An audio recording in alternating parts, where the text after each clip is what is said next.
Okay, welcome back to my dear students. It is your Sridhar from Sri Science class. Okay, dear students, last class ಅಲ್ಲಿ ನಾವು chemistry important questions ಅನ್ನು ನೋಡಿದ್ವಿ.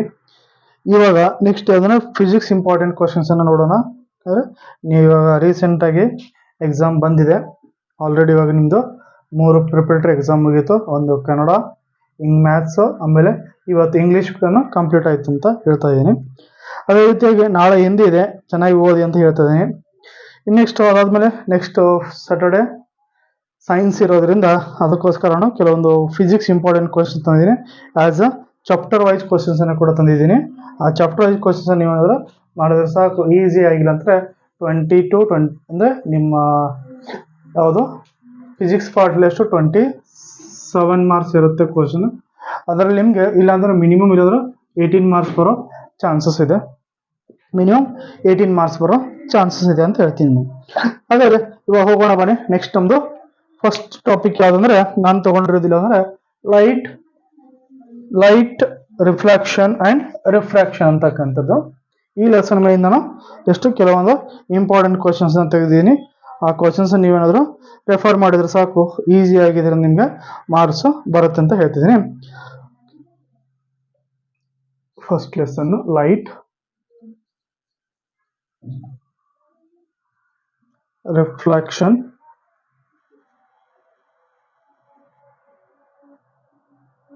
And refraction ಅಂತ ಹೇಳ್ತೀನಿ.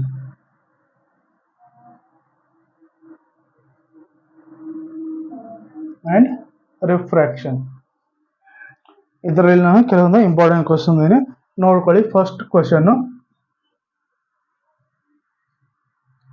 Question ಯಾವ್ದಾದ್ರೆ state law of reflection of light ಅಂತ ಹೇಳ್ತೀವಿ.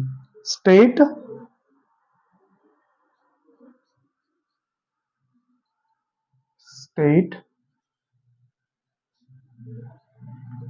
law of reflection of light.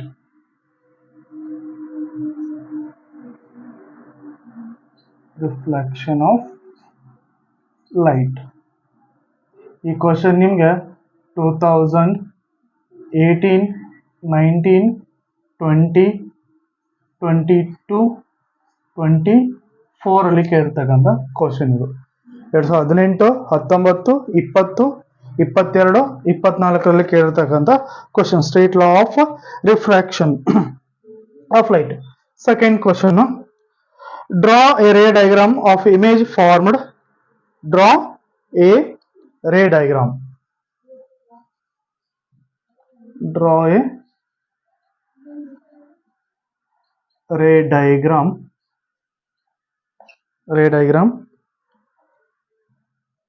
of a for draw a ray diagram for image formed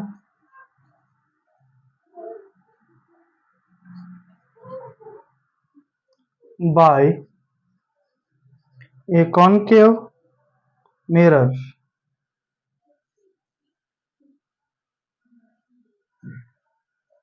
A concave mirror. The object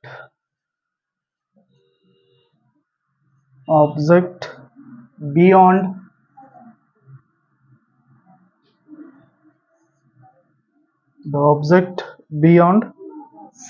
C means center of curvature ಅಂತ ಹೇಳ್ತೀವಿ. C means center of curvature.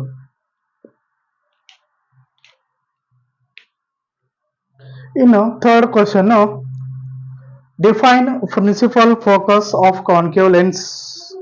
Define principal of focus of convex lens. Third question, define principle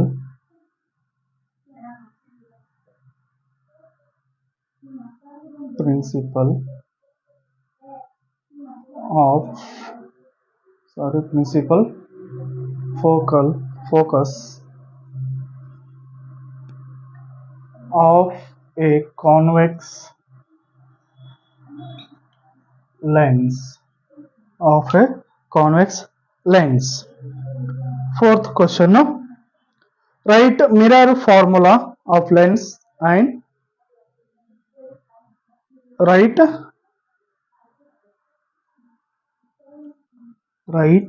a mirror and lens formula. ಅಂದ್ರೆ ಇಲ್ಲಿ mirror ಅಲ್ಲಿ concave ಮತ್ತು convex ಎರಡು, lens ಅಲ್ಲಿ ಕೂಡ convex ಮತ್ತು ಕಾನ್ಕೇವ್ ಎರಡು ಲೆನ್ಸ್ ಫಾರ್ಮುಲಾ ನೀವು ಏನ್ ಮಾಡಬೇಕು, ಪ್ರಾಕ್ಟೀಸ್ ಮಾಡಬೇಕು. ಇದು 4 ಕ್ವಶನ್ ಆಯ್ತು.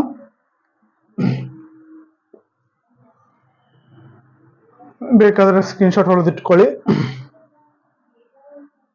ಓಕೆ, ನೆಕ್ಸ್ಟ್ 5th ಕ್ವಶನ್ ಇದೇ ಲೆಸನ್ ಅಲ್ಲಿ ಇಂಪಾರ್ಟೆಂಟ್ ಕ್ವಶನ್ಸ್ ಇದೆ. ದಯವಿಟ್ಟು ವಿದ್ಯಾರ್ಥಿಗಳೇ ಏನ್ ಮಾಡಿ ಅಂತಂದ್ರೆ, ಎಕ್ಸಾಮ್ ಹತ್ರ ಬಂದಿದೆ, ದಯವಿಟ್ಟು ಯಾರು ಟೈಮ್ ವೇಸ್ಟ್ ಮಾಡಕ್ ಹೋಗ್ಬೇಡಿ. ಯಾಕಂದ್ರೆ ಇವಾಗ ನಾವು ಮಾರ್ಕೆಟ್ ಅಲ್ಲಿ ಇವಾಗ ಏನ್ ಎಲ್ಲವನ್ನ ಕೊಂಡ್ಕೋಬಹುದು, ಬಟ್ ಟೈಮ್ ಅನ್ನ ಕೂಡ ಕೊಂಡ್ಕೊಳಕ್ ಆಗಲ್ಲ. Okay, 5th question, magnification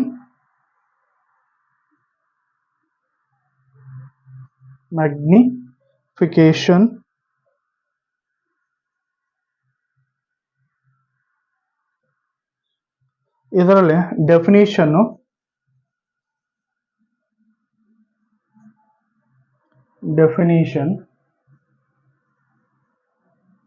and formula.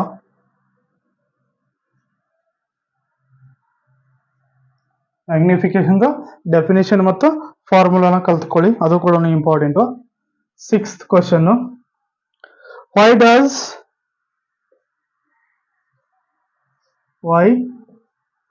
does a pencil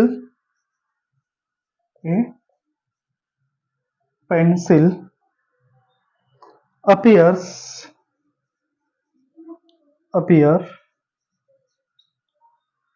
bent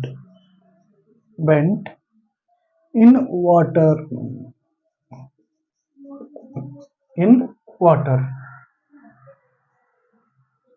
Why does a pencil? 6th question, why does a pencil appear bent in a? ಇದು ಕ್ವಶನ್ ಕೂಡ ನಿಮಗೆ ಇರ್ತಕ್ಕಂಥ ಕ್ವಶನ್. ಅದೇ ನಾನು ನೆಕ್ಸ್ಟ್ ಇನ್ನೊಂದು ವಿಡಿಯೋದಲ್ಲಿ ಏನ್ ಮಾಡ್ತೀನಿ, ಕಂಪ್ಲೀಟ್ ಆಗಿ ಯಾವ ಕ್ವಶನ್ ಯಾವ ಇಯರ್ ಕೇಳಿದೆ ಅಂತ ನಾನು ಹೇಳ್ತೀನಿ. 7th question, the difference between convex mirror and concave mirror. Difference between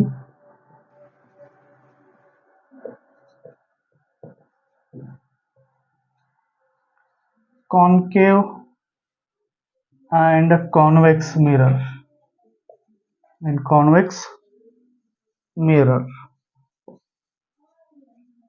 ಈ ಕ್ವಶನ್ ಕೂಡ ನಿಮಗೆ ಎಕ್ಸಾಮ್ ಅಲ್ಲಿ ರಿಪೀಟ್ ಆಗಿರ್ತಕ್ಕಂಥ question.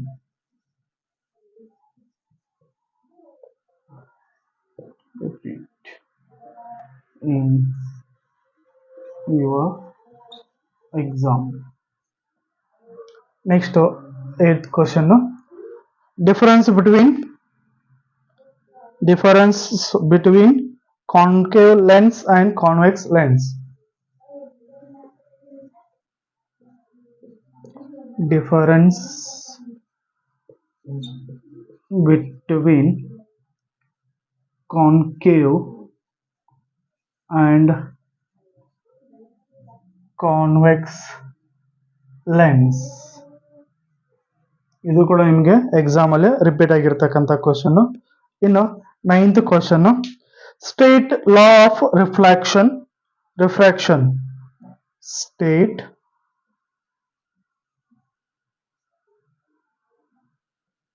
Law of refraction, or ಇದನ್ನೇ ಕ್ವಶನ್ ಯಾವ ರೀತಿ ಕೇಳ್ತಾನೆ, ಸ್ಟೇಟ್ ಸ್ನೆಲ್ಸ್ ಲಾ ಅಂತ ಕೂಡ ಕೇಳ್ತಾನೆ. State Snell's law.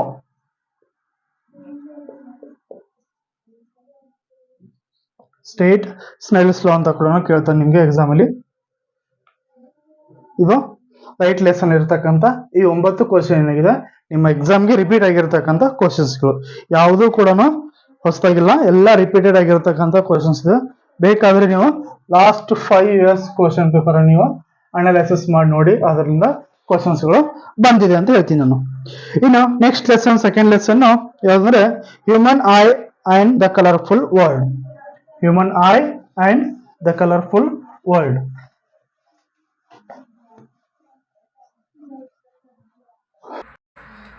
Okay, second lesson, the human eye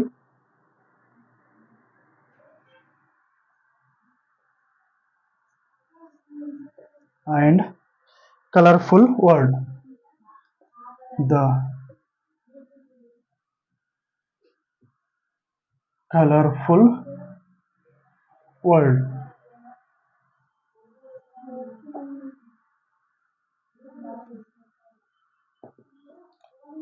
ಈ ಲೆಸನ್ ಕೂಡ ಇಂಪಾರ್ಟೆಂಟ್ ಅಂತ ಹೇಳ್ತೀನಿ. ಇದರಿಂದ ಕೂಡ ಕ್ವಶನ್ಸ್ ಕೂಡ ಅರೈಸ್ ಮಾಡ್ತಾರೆ. ಅದರಲ್ಲಿ ಫಸ್ಟ್ ಕ್ವಶನ್ ಏನಂದ್ರೆ structure of human I. Structure of okay structure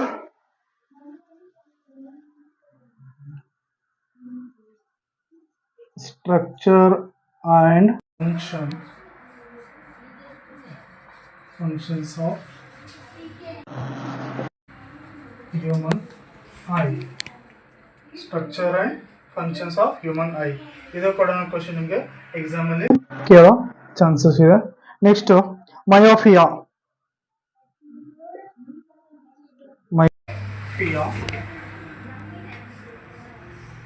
myopia ಇದಕ್ಕೆ ಏನಂತಾರೆ ಕಾಸಸ್ ಬರಿಬೇಕು. Causes and correction. Causes and correction with ray diagram.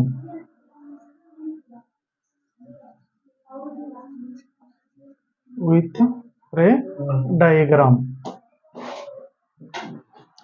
Now third one, hypermetropia.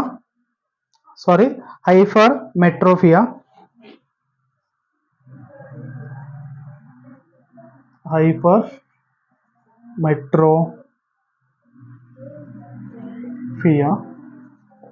ಇದು ಕೂಡ ಸೇಮ್ ಕಾಸಸ್ ಮತ್ತು ಕರೆಕ್ಷನ್ ನ ಬರಿಬೇಕಾಗುತ್ತೆ. Causes and correction. ಇದರಲ್ಲಿ ray diagram ಅನ್ನು ಕೇಳಲ್ಲ.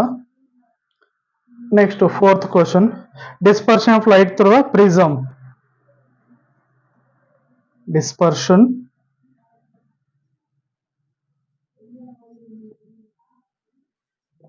Dispersion of light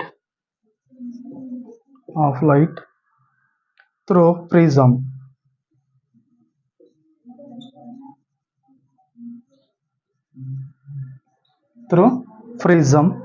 ಇದು ಕೂಡ very important. Fifth question, why the sky blue? Why is the sky blue? Why is the sky blue? ಇದು ಕೂಡ ನಿಮಗೆ ಕ್ವಶನ್ಸ್ ಅನ್ನ ಕೇಳ್ತಾನೆ. Next sixth question, why does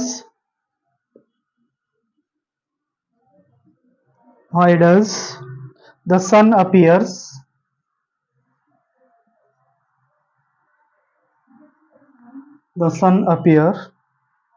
red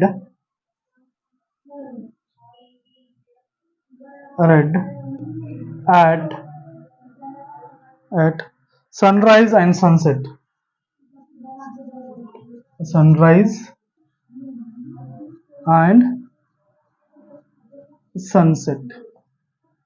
questions ಅನ್ನ ಕೇಳೋ ಚಾನ್ಸಸ್ ಇದೆ ಗಿವ್ ರೀಸನ್ ಅಲ್ಲಿ. ಅದಕ್ಕೋಸ್ಕರ ಈ ಕ್ವಶನ್ಸ್ ಅನ್ನು ಹಾಕಿದ್ದೀನಿ. ಯಾಕಂದ್ರೆ ಈ ಕ್ವಶನ್ ನಿಮಗೆ ಎಕ್ಸಾಮ್ ಅಲ್ಲಿ 2 years ಕೇಳೋಣ ಈ ಕ್ವಶನ್. ಥರ್ಡ್ ಲೆಸನ್ ಎಲೆಕ್ಟ್ರಿಸಿಟಿಯಲ್ಲಿ ಕೆಲವು 5 ಕ್ವಶನ್ಸ್ ಇದೆ. ಈ 5 ಕ್ವಶನ್ಸ್ ಕೂಡ ಎಕ್ಸಾಮ್ ಬಂದಿರತಕ್ಕಂಥ ಕ್ವಶನ್ಸ್. ಫಸ್ಟ್ ಕ್ವಶನ್ ಅಂದ್ರೆ define electric current and potential difference. ಇದು ಕೂಡ ನಿಮಗೆ ಎಕ್ಸಾಮ್ ಅಲ್ಲಿ ಕೇಳಿರ್ತಕ್ಕಂಥ ಕ್ವಶನ್. ನೆಕ್ಸ್ಟ್ ಕ್ವಶನ್ ಅದ, ಇದಂತೂ very important. Second question very important. ಯಾಕಂದ್ರೆ ಪ್ರತಿ ವರ್ಷ ಕೇಳ್ತಕ್ಕಂಥ ಕ್ವಶನ್ ಇದು. ಈ ಟಾಸ್ಕ್ ಎವ್ರಿ ಇಯರ್ ಪ್ರತಿ ವರ್ಷನೂ Ohm's law question, Ohm's law ಅಂತಕ್ಕಂಥ ಸ್ಟೇಟ್ಮೆಂಟ್ ಇದ್ದೇ ಇದೆ. ಓಕೆ, ಲಾಸ್ಟ್ ಪ್ರಿಪೇರ್ಡ್ ಕ್ವಶನ್ಸ್ ಕೇಳಿಲ್ಲ, ಅಲ್ಲಿ ಯಾವ್ದೊಂದು ಜೋಲ್ಸ್ ಆಫ್ ಹೀಟಿಂಗ್ ಕೇಳೋನೆ. ಬಟ್ ಈ ಬರತಕ್ಕಂಥ prepared fix question Ohm's law statement ಇದ್ದೇ ಇರುತ್ತೆ ಅಂತ ನಾನು ಹೇಳ್ತೀನಿ. ನೆಕ್ಸ್ಟ್ ಥರ್ಡ್ ಕ್ವಶನ್ ಅಂದ್ರೆ derive the formula for equivalent resistance. ಅದರಲ್ಲಿ parallel and series. Parallel and series ಇವೆರಡರಲ್ಲಿ ಒಂದಿರುತ್ತೆ. ಅಕಸ್ಮಾತ್ ಏನಾದ್ರು ಪ್ಯಾರಲಲ್ ಸೀರೀಸ್ ಡೆರಿವೇಶನ್ ಅಂದ್ರೆ ಡೈಗ್ರಾಮ್ ಇರುತ್ತೆ. ಡೈಗ್ರಾಮ್ ಇಲ್ಲ ಅಂತಂದ್ರೆ ಅದ್ರ ರಿಲೇಟೆಡ್ ಪ್ರಾಬ್ಲಮ್ ಇರುತ್ತೆ, ಯಾವ್ದೋ ನ್ಯೂಮೆರಿಕಲ್ ಇರುತ್ತೆ ಅಂತ ಹೇಳ್ತೀನಿ ನಾನು. ನೆಕ್ಸ್ಟ್ ಫೋರ್ತ್ ಕ್ವಶನ್ ಯಾವ್ದಂದ್ರೆ factors affecting series. Factors affecting series ಇದರಲ್ಲಿ ನೀವು 4 ಫ್ಯಾಕ್ಟರ್ಸ್ ಅನ್ನ ಬರೆದ್ರೆ ಸಾಕು. ಜಸ್ಟ್ 4 ಫ್ಯಾಕ್ಟರ್ಸ್ 2 ಮಾರ್ಕ್ಸ್ ಕೇಳ್ತಕ್ಕಂಥ ಕ್ವಶನ್. ನೆಕ್ಸ್ಟ್ ಲಾಸ್ಟ್ ಕ್ವಶನ್ ಅಂದ್ರೆ ಎಲೆಕ್ಟ್ರಿಕ್ ಪವರ್ದು ಫಾರ್ಮುಲಾ ಮತ್ತು ಅದರ ಯೂನಿಟ್ ಅನ್ನು ನೀವು ಬರಿಬೇಕಾಗುತ್ತೆ. ಫಾರ್ಮುಲಾ ಮತ್ತು ಯೂನಿಟ್ ಅನ್ನ ಬರಿಬೇಕಾಗಿದೆ. ಎಷ್ಟು ಟೋಟಲ್ ಆಗಿ 5 ಕ್ವಶನ್ಸ್ ಇದೆ. ಇನ್ನು ನೆಕ್ಸ್ಟ್ ಇನ್ನೂ ಕ್ವಶನ್ಸ್ ಗಳಿದೆ, ಅವುಗಳನ್ನ ಇಷ್ಟು ಸಾಕು. ಏನಂದ್ರೆ ಈ ಸೆಕೆಂಡ್ ಪ್ರಿಪೇಟರ್ ಮುಗಿದ್ಮೇಲೆ ಥರ್ಡ್ ಪ್ರಿಪೇಟರ್ ಅಷ್ಟೊಳಗೆ ಇನ್ನೂ ಕೆಲವು ಕ್ವಶನ್ಸ್ ಅನ್ನು ತಗೊಂಡ್ ಬರ್ತೀನಿ ಅಂತ ಹೇಳ್ತೀನಿ ನಾನು. Okay, fourth lesson, last lesson physics part ಅಲ್ಲಿ ನಿಮ್ದು ಯಾವ್ದಂತರ magnetic effects of electric current ಅಲ್ಲಿ. ಇದರಲ್ಲಿ ಕೂಡ ಕೆಲವೊಂದು 4 ಕ್ವಶನ್ಸ್ ಅಂತಂದಿದ್ದೀನಿ. ಅದರಲ್ಲಿ ಫಸ್ಟ್ ಇಂಪಾರ್ಟೆಂಟ್ ಯಾವ್ದಂದ್ರೆ ಫ್ಲೇಮಿಂಗ್ಸ್ ಲೆಫ್ಟ್ ಹ್ಯಾಂಡ್ ರೂಲ್. ಆಮೇಲೆ ನೆಕ್ಸ್ಟ್ ನಿಮ್ದಾದ್ರೆ ಫ್ಲೇಮಿಂಗ್ಸ್ ರೈಟ್ ಹ್ಯಾಂಡ್ ರೂಲ್. ಇವು ಎರಡರಲ್ಲಿ ಒಂದು ಕ್ವಶನ್ ನಿಮ್ಗೆ ಎಕ್ಸಾಮ್ ಅಲ್ಲಿ ಇದ್ದೇ ಇರುತ್ತೆ, ಫಿಕ್ಸ್ ಕ್ವಶನ್ ಅಂತ ಹೇಳ್ತೀನಿ. Next third question magnetic field due to straight current carrying conductors. The magnetic field due to straight current carrying conductor. ಇದು ಕೂಡ ಕ್ವಶನ್ ನಿಮಗೆ ಎಕ್ಸಾಮ್ ಅಲ್ಲಿ ರಿಪೀಟ್ ಆಗಿರತಕ್ಕಂಥ ಕ್ವಶನ್. ಇನ್ನು ಲಾಸ್ಟ್ ಕ್ವಶನ್ ಅಂದ್ರೆ principle of electromagnetic induction. The principle of electromagnetic induction. ಎಷ್ಟು total ಆಗಿ ಈ 4 ಕ್ವಶನ್ಸ್ ಅನ್ನ ಈಗ ಫಾರ್ ನೀವು ಟೋಟಲ್ ಆಗಿ ಈ 4 ಲೆಸನ್ ನೀವೇನಾದ್ರು ನಾನು ಹೇಳಿರ್ತಕ್ಕಂಥ ಕ್ವಶನ್ಸ್ ನ ರೆಫರ್ ಮಾಡಿದ್ರೆ ಸಾಕು. ಈಸಿ ಆಗಿಲ್ಲ ಅಂತ ನೀವು 18 ಮಾರ್ಕ್ಸ್ ಅನ್ನ ತಗೊಳ್ತೀರಾ. 18 ಮಾರ್ಕ್ಸ್ ನಿಮ್ಗೆ ಎಕ್ಸಾಮ್ ಅಲ್ಲಿ ಬಂದೇ ಬರುತ್ತೆ, ಅದಕ್ಕೆ ನಾನು ಗ್ಯಾರಂಟಿ ಕೊಡ್ತೀನಿ. ಇನ್ನು ಅದೇ ರೀತಿ ನಿಮ್ಗೆ ಏನೋ ಡೌಟ್ ಇದ್ರೆ ಅಥವಾ ಇನ್ನೂ ಕೆಲವೊಂದು ಕ್ವಶನ್ಸ್ ಗಳಿದೆ, ಅವುಗಳನ್ನ ಏನ್ ಮಾಡಿದ್ರೆ ನೆಕ್ಸ್ಟ್ ಬರ್ತಕ್ಕಂಥ ವಿಡಿಯೋಗಳನ್ನ ಅಪ್ಲೋಡ್ ಮಾಡ್ತಾ ಹೋಗ್ತೀನಿ. ಯಾಕಂದ್ರೆ ಇವಾಗ ನಂಗೆ ಟೈಮ್ ಇಲ್ಲ, ಅದಕ್ಕೋಸ್ಕರ ನಾನು ಇಷ್ಟೇ ಕ್ವಶನ್ ತಂದಿದ್ದೀನಿ. ಇನ್ನು ನೆಕ್ಸ್ಟ್ ಏನಂತಂದ್ರೆ ಇನ್ನೊಂದು ಇಂಪಾರ್ಟೆಂಟ್ ಹೇಳ್ಬೇಕಂದ್ರೆ ನಿಮ್ಗೆ ದಯವಿಟ್ಟು ವಿದ್ಯಾರ್ಥಿಗಳು ಟೈಮ್ ಅನ್ನ ವೇಸ್ಟ್ ಮಾಡಬೇಡಿ. ಎಕ್ಸಾಮ್ ಹತ್ರ ಬರ್ತಾ ಇದೆ. ಯಾಕಂದ್ರೆ ಕೆಲವು ಸ್ಟೂಡೆಂಟ್ಗಳು ಇನ್ನು ಎಕ್ಸಾಮು ಮಾರ್ಚ್ 18th ಇದೆ ಅಂತ ಇನ್ನೂ ಅಣ್ಣವ್ರವ್ರೆ, ಅವ್ರಿಗೂ ಕೂಡ ಸಜೆಷನ್ ಕೊಡ್ತಾ ಇದ್ದೀನಿ. ದಯವಿಟ್ಟು ಮಾರ್ಚ್ 18th ಇದೆ ಅಂತ ಎಕ್ಸಾಮ್ ಅನ್ಕೋಬೇಡಿ. ನಾಳೆನೇ ಇದೆ ಅಂತ ಎಕ್ಸಾಮ್ ಅನ್ಕೊಂಡು ಏನ್ ಮಾಡಿದ್ರೆ ನೀವು ಸ್ಟಡಿ ಮಾಡಕ್ ಸ್ಟಾರ್ಟ್ ಮಾಡಿ. ಇವತ್ತಿಂದ ಕೂಡ ಸ್ಟಡಿ ಮಾಡಿದ್ರೆ ನಿಮ್ಗೆ ನೀವು ಕೂಡ ಇವತ್ತಿಂದ ಸ್ಟಡಿ ಮಾಡಿದ್ರೆ ಮಿನಿಮಮ್ ಇಲ್ಲಾಂದ್ರೆ 60 to 70% ನೀವು ಮಾಡಬಹುದು ಅಂತ ನಾನು ಅದಕ್ಕೆ ಗ್ಯಾರಂಟಿ ಕೊಡ್ತೀನಿ. 60 to 70% ನೀವು ಮಾಡುವಂತ ನಾನು ಗ್ಯಾರಂಟಿ ಕೊಡ್ತೀನಿ. ಓಕೆ, ಇದು ನಾನು ಹೇಳಿದ ಪ್ರಕಾರ ಆಯ್ತು. ಎಷ್ಟು ಅಂದ್ರೆ ಇದು ನಾನು ಕ್ವಶನ್ಸ್ ಹೇಳಿದ್ದೀನಲ್ಲ, ಇವಾಗ ಎಷ್ಟು ಲಾಸ್ಟ್ ವಿಡಿಯೋದಲ್ಲಿ ಕೆಮಿಸ್ಟ್ರಿ ಪಾರ್ಟ್ ಅನ್ನು ಬಿಟ್ಟಿದ್ದೆ. ಈ ವಿಡಿಯೋ ಸೆಕೆಂಡ್ ಪಾರ್ಟ್ ಅಲ್ಲಿ ಯಾವ್ದೋ ಫಿಸಿಕ್ಸ್ ಬಿಡ್ತಾ ಇದ್ದೀನಿ. ನೆಕ್ಸ್ಟ್ ಬಯೋ ಪಾರ್ಟ್ ಅನ್ನು ಕೂಡ ಬಿಡ್ತೀನಿ. ಅದು ಕ್ವಶನ್ಸ್ ನೀವೇನ್ ಮಾಡಿ ಕ್ಲಿಯರ್ ಆಗಿ ಅರ್ಥ ಮಾಡ್ಕೊಳ್ಳಿ. ಅರ್ಥ ಆಗಲಿಲ್ಲ ಅಂದ್ರೆ ಕಮೆಂಟ್ ಹಾಕಿ. ಇನ್ನು ನೆಕ್ಸ್ಟ್ ಏನಂತ ನೀವು ಆಸ್ ಪರ್ ಬ್ಲೂ ಪ್ರಿಂಟ್ ಪ್ರಕಾರ ನೀವೇನೋ ಸ್ಟಡಿ ಮಾಡಿದ್ರೆ ಅದಕ್ಕೆ ನಾನು ಗ್ಯಾರಂಟಿ ಕೊಡ್ತೀನಿ. ಅಬೋವ್ ಇಲ್ಲ ಅಂತಂದ್ರೆ ನೀವು 95+ ಅನ್ನು ನೀವು ಮಾಡಬಹುದು. 95+ ಸ್ಕೋರ್ ಅನ್ನು ಕೂಡ ನೀವು ಮಾಡಬಹುದು. Not for single subject, even ಎಲ್ಲಾ subject including Kannada, English, social, science, Hindi, mathematics ಇವೆಲ್ಲ 6 ಸಬ್ಜೆಕ್ಟ್ ನೀವು ಏನ್ ಮಾಡೋದು ಆಸ್ ಪರ್ ಬ್ಲೂ ಪ್ರಿಂಟ್ ಪ್ರಕಾರ ನೀವು ಸ್ಟಡಿ ಮಾಡ್ತಾ ಹೋದ್ರೆ ಅದು ಏನು ಆಫ್ಟರ್ ಸೆಕೆಂಡ್ ಪ್ರಿಪರೇಟರಿ ನೀವೇನಾದ್ರು 1 ನಿಮಿಷ ಟೈಮ್ ವೇಸ್ಟ್ ಮಾಡದೆ ನಾನು ಹೇಳ್ತಕ್ಕಂಥ ಕ್ವಶನ್ ಪ್ಲಸ್ ಅದ್ರ ಜೊತೆಗೆ ಬ್ಲೂ ಪ್ರಿಂಟ್ ಅನ್ನು ನೀವೇನಾದ್ರು ರೆಫರ್ ಮಾಡ್ತಾ ಹೋದ್ರೆ ಈಸಿಯಾಗಿ 95+ ನೀವು ಸ್ಕೋರ್ ಮಾಡುವಂತ ನಾನು ಹೇಳ್ತಾ ಇದ್ದೀನಿ. ಇನ್ನು ನೆಕ್ಸ್ಟ್ ಏನಂತಂದ್ರೆ ವೆರಿ ಇಂಪಾರ್ಟೆಂಟ್ ನೋಡಿ ವಿದ್ಯಾರ್ಥಿಗಳೇ, ದಯವಿಟ್ಟು ಯಾವುದೇ ಕಾರಣಕ್ಕೂ ಟೈಮ್ ಅನ್ನ ವೇಸ್ಟ್ ಮಾಡಕ್ ಹೋಗ್ಬೇಡಿ. ಯಾಕಂದ್ರೆ ಇವಾಗ ಮಾರ್ಕೆಟ್ ಅಲ್ಲಿ ಪ್ರತಿಯೊಂದು ವಸ್ತು ನಮಗೆ ಸಿಗ್ತಾ ಇದೆ. ಇವಾಗ ಮೊದಲು ಬಾಡಿ ಪಾರ್ಟ್ಸ್ ಕೂಡ ಸಿಗ್ತಾ ಇರಲಿಲ್ಲ, ಬಟ್ ಇವಾಗ ಕೂಡ ಏನಾಗ್ತದೆ ಬಾಡಿ ಪಾರ್ಟ್ಸ್ ಕೂಡ ನಮಗೆ ಸಿಗೋ ಚಾನ್ಸಸ್ ಇದೆ. ಬಟ್ ಕೆಲವೊಂದು ಪಾಠಗಳು ಸಿಗಲ್ಲ, ಬಟ್ ಎಲ್ಲಾ ಪಾಠ ಸಿಗಲ್ಲ ಅಂತ ನಾನು ಹೇಳಕ್ಕಾಗಲ್ಲ. ಬಟ್ ಏನಾಗಿದೆ, ಟೈಮ್ ಅನ್ನೋದು ವೆರಿ ಇಂಪಾರ್ಟೆಂಟ್ ಅಂತ ಇದ್ದೀನಿ. ಇವಾಗ ಟೈಮ್ಗೆ ಯಾರು ಮಹತ್ವ ಕೊಡ್ತಾರಲ್ಲ ಅವನೇ ಸಕ್ಸಸ್ ಆಗ್ತಾನೆ ನಾನು ಗ್ಯಾರಂಟಿ ಕೊಡ್ತಾ ಇದೀನಿ. ದಯವಿಟ್ಟು ಟೈಮ್ ಅನ್ನ ವೇಸ್ಟ್ ಮಾಡಕ್ ಹೋಗ್ಬೇಡಿ. ಅದೇ ರೀತಿಯಾಗಿ ಹೇಳ್ಬೇಕಂದ್ರೆ, ಇನ್ನು ವಿದ್ಯಾರ್ಥಿಗಳ ಈ ವಿಡಿಯೋ ನಿಮ್ಗೆ ಇಷ್ಟ ಆಗಿದ್ರೆ ಲೈಕ್ ಮಾಡಿ, ಶೇರ್ ಮಾಡಿ, ಅದೇ ರೀತಿ ಕಮೆಂಟ್ ಕೊಡಿ. ಏನಾದ್ರೂ ನಿಮ್ಗೆ ಡೌಟ್ಗಳಿದ್ರು ಕಮೆಂಟ್ ಹಾಕಿ. ಇನ್ನು ಆಮೇಲೆ ಸಬ್ಸ್ಕ್ರೈಬ್ ಮಾಡೋದನ್ನ ಮರೆಯಕ್ಕೆ ಹೋಗ್ಬೇಡಿ. ಅದರ ಸೈಡ್ ಪಕ್ಕ ಬೆಲ್ ಬಟನ್ ಇದೆ, ಆ ಬೆಲ್ ಬಟನ್ ನ ಪ್ರೆಸ್ ಮಾಡೋದನ್ನು ಕೂಡ ಮರೆಯಕ್ಕೆ ಹೋಗ್ಬೇಡಿ. ಅಕಸ್ಮಾತ್ ನೀವೇನಾದ್ರು ಬೆಲ್ ಬಟನ್ ಪ್ರೆಸ್ ಮಾಡದೇ ಇದ್ರೆ ನಾನು ಹಾಕ್ತಕ್ಕಂಥ ನೋಟಿಫಿಕೇಶನ್ ಯಾವುದು ನಿಮ್ಗೆ ಫಸ್ಟ್ ಬರಲ್ಲ. ಅದಕ್ಕೋಸ್ಕರ ಹೇಳ್ತಾ ಇದೀನಿ, ದಯವಿಟ್ಟು ಏನ್ ಮಾಡೋಣ, ಇದು ನನ್ನ ಸ್ಮಾಲ್ ರಿಕ್ವೆಸ್ಟ್ ಅಂತ ಹೇಳ್ಕೊಳ್ತೀನಿ. ದಯವಿಟ್ಟು ನನಗೆ ಈ ರೀತಿ ಸಪೋರ್ಟ್ ಮಾಡಿ, ಯಾಕೆ ನೆಕ್ಸ್ಟ್ ವಿಡಿಯೋ ಮಾಡೋಕೆ ನನಗೆ ಒಂದು ಪ್ರೋತ್ಸಾಹವನ್ನು ಕೊಡಿ ಅಂತ ಹೇಳ್ತಾ ಇದ್ದೀನಿ. ಓಕೆ ಡಿಯರ್ ಸ್ಟೂಡೆಂಟ್ಸ್, ಒಬ್ಬ ಸ್ಟೂಡೆಂಟ್ ಏನ್ ಮಾಡೋದು, ಚೆಕ್ಕರ್ ಬೋರ್ಡ್ ಅನ್ನು ಎಕ್ಸ್ಪ್ಲೇನ್ ಮಾಡಿ ಅಂತ ಹಾಕಿ, ಚೆಕ್ಕರ್ ಬೋರ್ಡ್ ಎಕ್ಸ್ಪ್ಲೇನ್ ಮಾಡಿ ಅಂತ ಹೇಳಿದಾನೆ. ಬಟ್ ಅವನಿಗೂ ಕೂಡ ನಾನು ರಿಕ್ವೆಸ್ಟ್ ಮಾಡ್ಕೊಳ್ತೀನಿ, ದಯವಿಟ್ಟು ಆ ವಿದ್ಯಾರ್ಥಿಗೆ ನನಗೆ ಸ್ವಲ್ಪ ಸಮಯಾವಕಾಶವನ್ನು ಕೊಡಿ ಅಂತ ಕೇಳ್ತಾ ಇದ್ದೀನಿ. ಯಾಕಂದ್ರೆ ನೆಕ್ಸ್ಟ್ ಬರ್ತಕ್ಕಂಥ ಬಯೋ ಕ್ವಶನ್ಸ್ ಜೊತೆಗೆ ಅದ್ರ ಜೊತೆಗೆ ನಾನು ಆ ಚೆಕ್ಕರ್ ಬೋರ್ಡ್ ಅನ್ನು ಕೂಡ ಕಂಪ್ಲೀಟ್ ಆಗಿ ಎಕ್ಸ್ಪ್ಲೇನ್ ಮಾಡ್ತೀನಿ ಅಂತ ಹೇಳ್ತಾ ಇದ್ದೀನಿ. Thank you my dear students.